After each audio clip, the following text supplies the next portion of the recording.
El cristal y el acero de 4 torres Business Area oprimían el horizonte.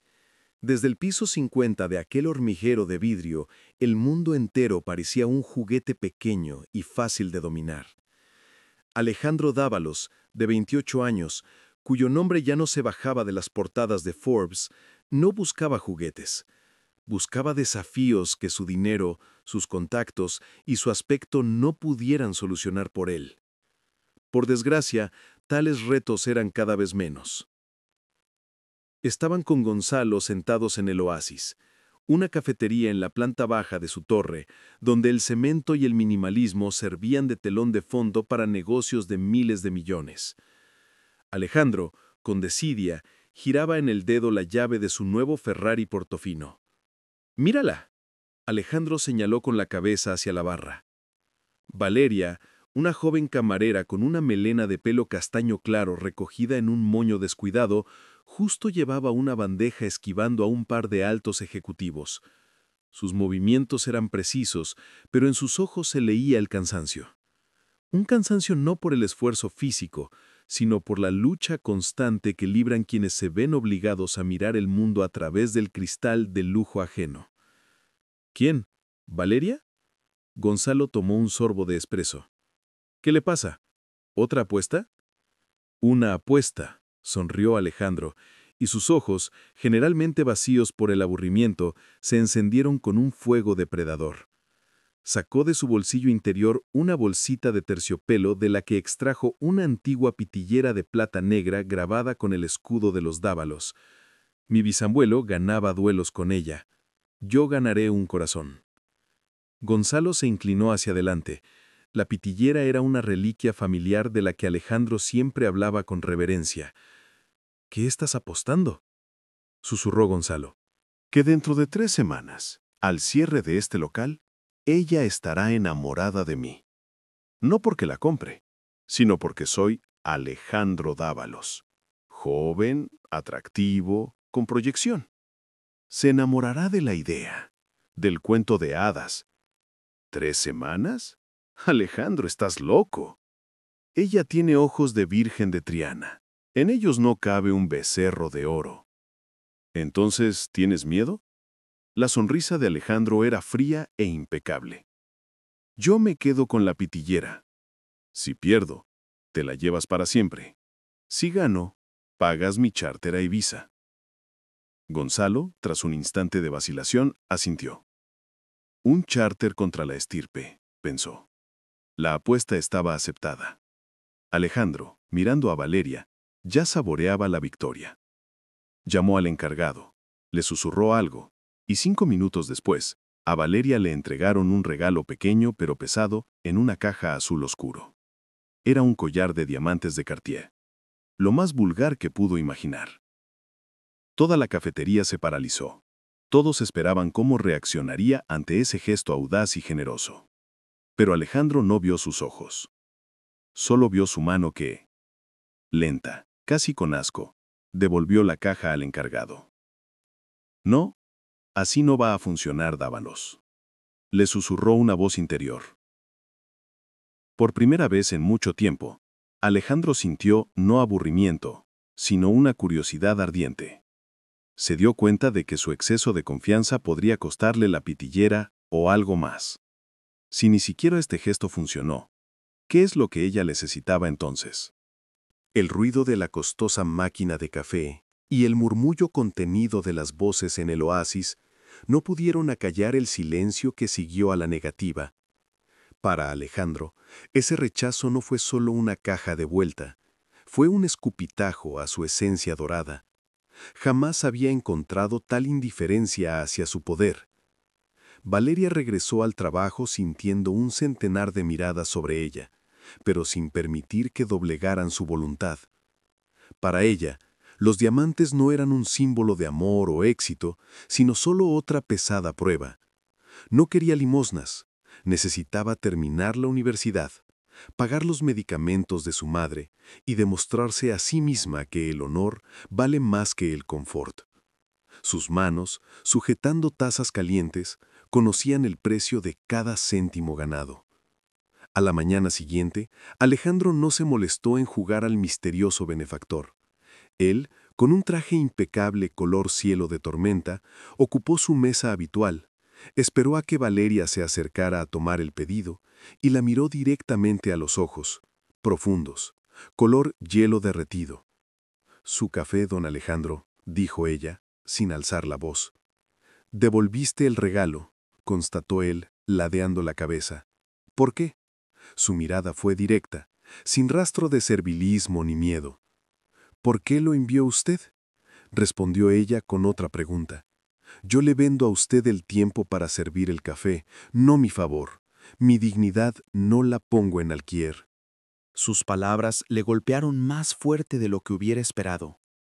No había ni rabia ni envidia, solo una altura moral, tan pura como el agua de manantial.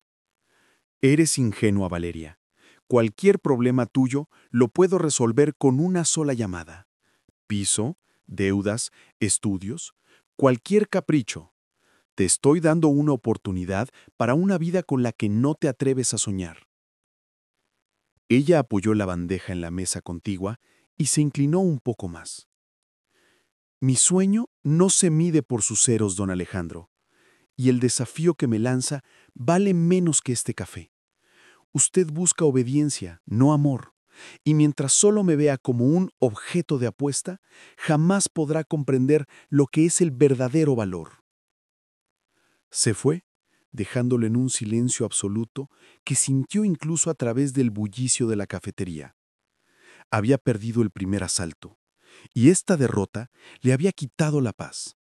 Alejandro miró a Gonzalo, que no podía ocultar una sonrisa de satisfacción. Solo quedaban 2 semanas y media para el final de la apuesta. Solo le quedaban sus cualidades personales que no había entrenado en muchos años: su inteligencia, su astucia, su capacidad de interés sincero.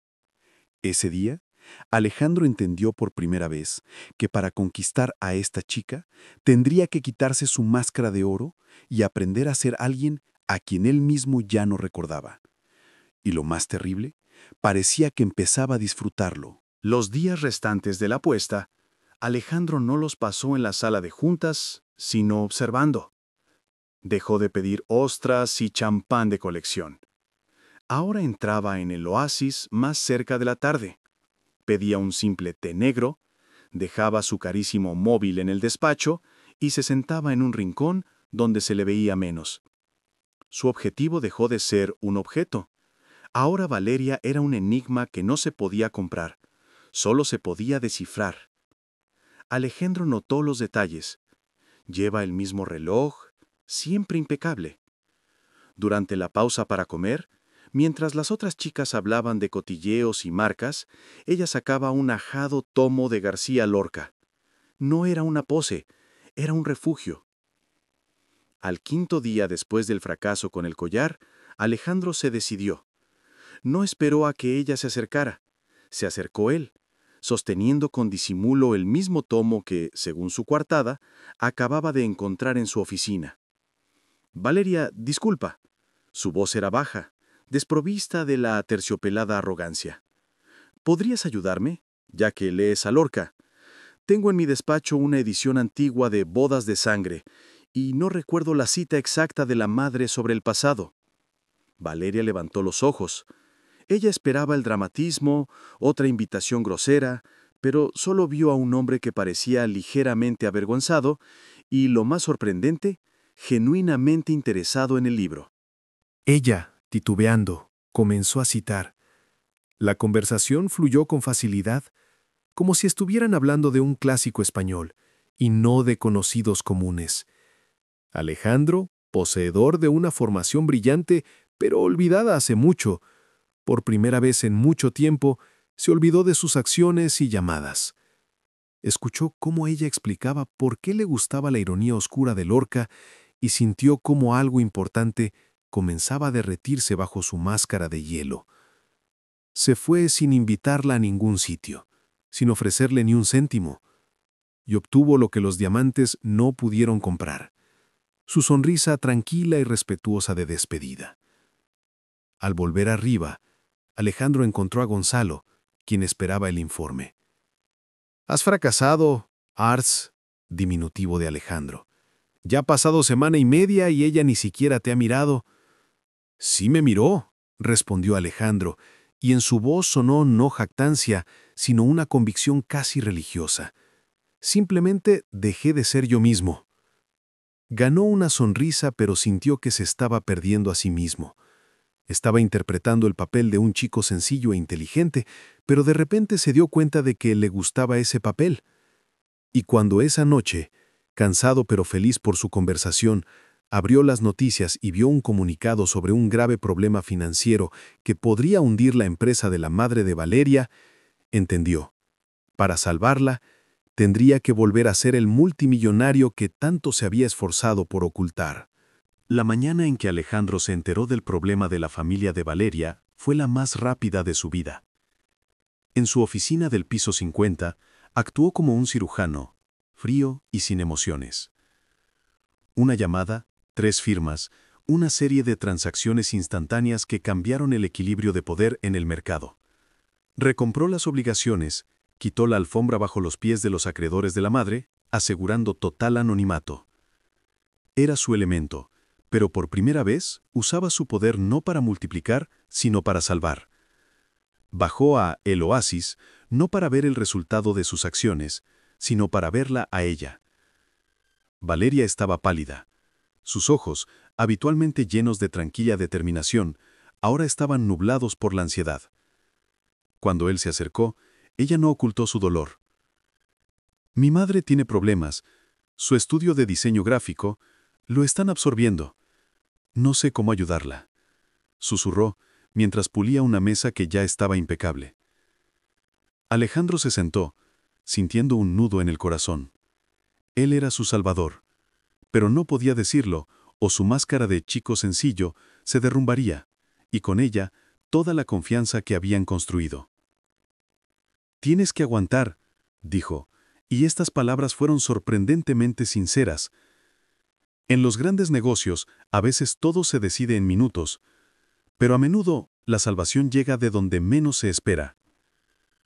Habló con ella más tiempo de lo habitual, dándole consejos que en esencia eran una tapadera para su gran plan. Ella escuchaba, asombrada de cómo un oficinista tan modesto, como ella lo consideraba, podía conocer tales sutilezas. Fue justo en ese momento, mientras Valeria le traía otra taza de té, cuando en la enorme pantalla de plasma en la esquina del café aparecieron las noticias en banda. Crisis evitada. Inversor anónimo salva a grupo de pequeñas empresas de la quiebra. Valeria se quedó inmóvil. Su bandeja casi se le cae de las manos. No se dio cuenta de la magnitud del evento de inmediato, pero al ver cómo su móvil ardía de llamadas, se echó a llorar. Eran lágrimas de alivio puro y salvaje. «Alguien», dijo con la voz quebrada, «alguien ha pagado por todo. ¿Quién es Alejandro? Es nuestro ángel de la guarda». Él miraba su rostro radiante, bañado en lágrimas, y sentía que la apuesta se había perdido, pero había ganado algo inconmensurablemente mayor. Ella no necesitaba un multimillonario, sino a una persona. Y él estaba dispuesto a seguir siendo ese hombre para ella para siempre. Pero Gonzalo no dormía. Al día siguiente, le envió un mensaje a Alejandro. «Te quedan 72 horas, Ars. O la pitillera, o Ibiza. Haz tu jugada final». Alejandro entendió que no había más tiempo para juegos. Tenía que confesar, pero si revelaba el secreto de la apuesta ahora, perdería a Valeria para siempre. Solo le quedaba una salida: hacer un movimiento impensable y descabellado que pusiera en jaque toda su reputación para demostrarle que había cambiado sin revelar su dinero. Alejandro se quedó quieto en el centro de su ático en el último piso, contemplando la reluciente panorámica de Madrid. Solo quedaban unas horas para el final de la apuesta. Podría simplemente perder la pitillera, mantener su estatus y encontrar otra chica, pero la idea de perder el respeto de Valeria era insoportable. Ella no necesita a Alejandro el multimillonario, sino a Alejandro la persona. Ese pensamiento quemaba como una marca. Y decidió que, si no podía revelar que fue él quien salvó a su madre, debía destruir el símbolo de su poder, la propia corporación, o al menos la apariencia de ese poder. En lugar de esperar a la noche, bajó al hall central de la Cuatro Torres Business Area y, llamando a un par de periodistas conocidos, organizó un encuentro improvisado. Valeria justo terminaba su turno y la multitud de reporteros atrajo su atención. Alejandro se paró frente a las cámaras, irradiado en extraña, casi febril calma. Anunció que se retiraba temporalmente de la gestión operativa de su corporación, transfiriendo los asuntos a la Junta. Habló de la necesidad de reevaluar valores y de que el verdadero éxito no son las cifras en un informe, sino la armonía interior. Fue el shock financiero del año, detrás del cual solo estaba una chica con un delantal de camarera. Valeria lo observaba desde lejos. La incredulidad crecía en sus ojos. Este hombre, rico, guapo y cínico, que hace una semana le arrojaba diamantes, ahora renunciaba públicamente a su jaula de oro. Ella no vio locura, sino un sacrificio. Fue el acto de atención más elocuente que jamás había recibido. Cuando Alejandro terminó, vio a Valeria y se acercó a ella, ignorando los flashes de las cámaras. «Todo esto es por ti», dijo en voz baja, con la voz temblorosa. «Me mostraste lo que es la vida real. No puedo seguir viviendo en esta farsa.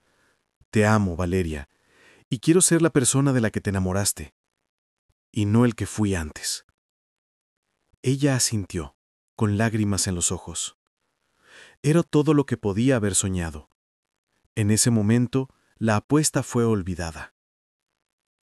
Pero Gonzalo estaba entre la multitud. Al ver cómo Alejandro perdía la pitillera, pero ganaba el corazón, no lo soportó.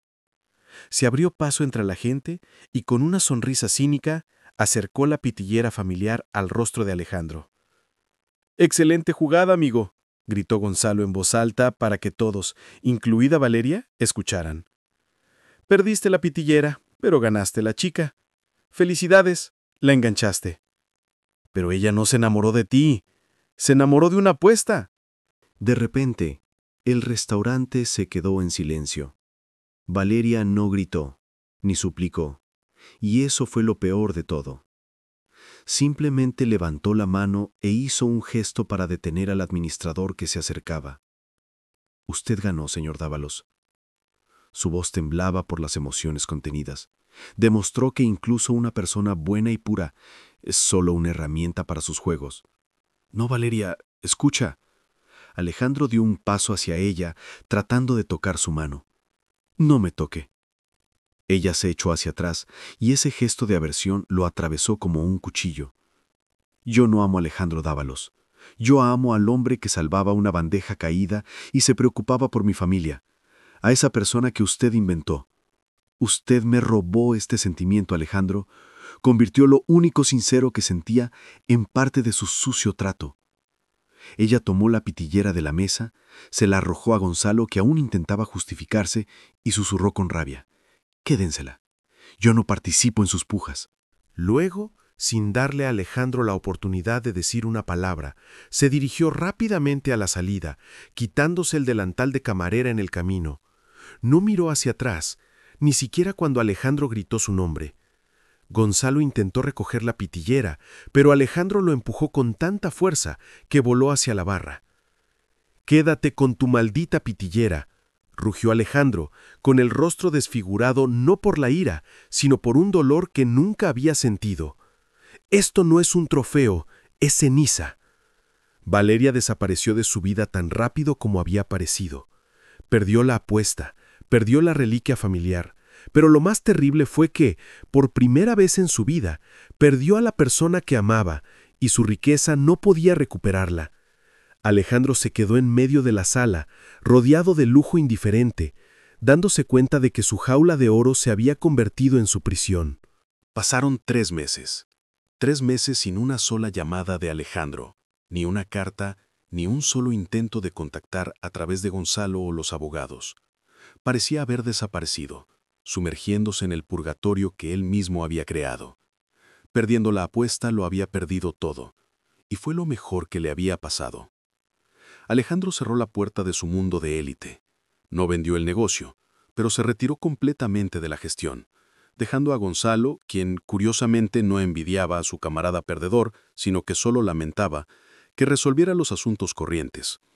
Alquiló un pequeño apartamento en un barrio obrero, similar a donde una vez había vivido Valeria, y comenzó su nueva vida. Las primeras semanas fueron una tortura. Él, que nunca había conocido el trabajo físico, consiguió un empleo como peón en un almacén. Los callos cubrían sus manos, su espalda le dolía tanto que no podía dormir, y su piel olía a gasolina y polvo en lugar de perfume caro. Comía comida simple y barata y viajaba en transporte público, pero por primera vez en mucho tiempo se sentía no lleno, sino auténtico. Un día, revisando viejas fotos en su perfil de redes sociales, descubrió la geoetiqueta de una casa antigua en un pequeño pueblo, perdido en el interior donde Valeria solía visitar a su abuela. No era una pista, sino un grito del alma. Se había escondido donde menos esperaba verlo. Alejandro renunció al almacén.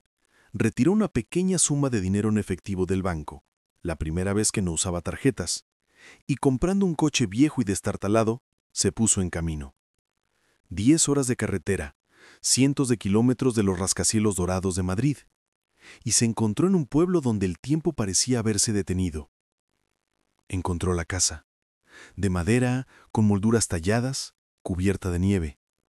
Alejandro se detuvo frente a la verja. Sus palmas sudaban, a pesar de la helada. Ya no era un multimillonario. Era simplemente un hombre cansado y sucio, con manos callosas que había viajado para pedir perdón por la mentira que había cometido en su vida anterior. Levantó la mano y llamó. Abrió la puerta Valeria. Había cambiado. Estaba más delgada, más pálida, pero en sus ojos todavía ardía el mismo fuego orgulloso. «¿Qué haces aquí, Alejandro?», preguntó ella en un tono helado, sin invitarlo a entrar. Él no habló de amor, ni de sus privaciones, solo pronunció una palabra, la que se había ganado. «Perdóname». Alejandro estaba en el umbral, paralizado en su mono de trabajo. Su mano, llena de callos y sucia, cayó. Esperaba gritos, lágrimas, un portazo. Pero Valeria simplemente lo miró, y esa mirada era más aterradora que cualquier furia. ¿Crees que 3 meses de trabajo sucio pueden borrar 3 meses de mentiras? Su voz era tranquila, uniforme, sin un solo atisbo de histeria. ¿Viniste para mostrar lo reformado que estás? Como si fuera solo otro proyecto que debes completar para obtener un premio. No, exhaló Alejandro con dificultad. No necesito la pitillera, Valeria. No necesito mi empresa. Te necesito a ti. Por primera vez en mi vida me sentí vivo cuando fingí ser otra persona, y ahora no puedo volver a ser quien era. Valeria se apartó de la puerta, dejándolo pasar, y Alejandro entró en la casa cálida, con olor a madera y tartas. Ella señaló un sillón viejo. «Siéntate. Tienes un aspecto horrible». Hablaron hasta el amanecer. Alejandro le contó todo, sobre el dolor de espalda, sobre el hambre, sobre cómo aprendió a respetar el trabajo ajeno por primera vez. Habló no como un multimillonario, sino como un hombre que escapó de una jaula de oro y se dio cuenta de que la libertad tiene sabor a tierra y sudor. Cuando el amanecer asomó por el este, Valeria se levantó. «Creo que has cambiado, Alejandro, y entiendo que te amo». Se acercó a un armario y sacó un estuche pequeño y viejo.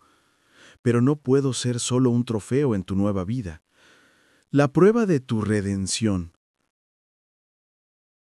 Alejandro se tensó. Su corazón dio un vuelco. «¿Lo perdona, pero se va?» Valeria abrió el estuche. Dentro estaba la misma pitillera de plata con las iniciales A y D. «Toma tu trofeo. Perdiste la apuesta porque no pudiste hacer que me enamorara de ti, el multimillonario. Pero ganaste otra cosa. Hiciste que me enamorara de ti, la persona que lo arriesga todo». Ella le tendió la pitillera. Alejandro la tomó, y su dedo se deslizó sobre el metal frío. «No voy a tomarla. Es el símbolo de mi mayor vergüenza». «No», objetó Valeria con suavidad, «será el símbolo de tu despertar». Y ahora lo más importante. Vuelvo a Madrid, pero no como camarera. Alejandro la miró, con ojos llenos de esperanza y desconcierto. Tu desaparición y mi aparición en tu vida me hicieron darme cuenta de que soy capaz de más. Renuncié al café, me matriculé en un curso a distancia de finanzas y encontré trabajo como asistente de contabilidad en una pequeña empresa. No voy a volver a trabajar en el business area, pero trabajaré cerca. Si quieres estar conmigo, Alejandro, debes entender, de ahora en adelante no eres el patrocinador de mi vida, sino un socio, y no voy a esperar a que decidas qué hacer con tu fortuna. Ella sonrió, y esa sonrisa fue lo más poderoso que él había visto nunca. Te doy otra oportunidad, pero con una condición. Debes cumplir mi apuesta. ¿Cuál?, susurró él, sintiendo que el mundo a su alrededor se volcaba. Venderás tu participación en la empresa y comprarás una casa pequeña y destartalada aquí, en el pueblo, declaró Valeria.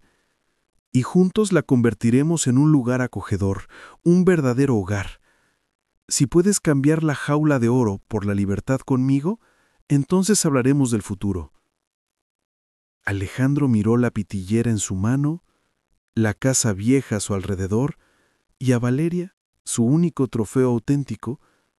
Él se rió, por primera vez de forma sincera y libre, porque entendió, estaba dispuesto a cualquier apuesta solo para ganar a esta mujer.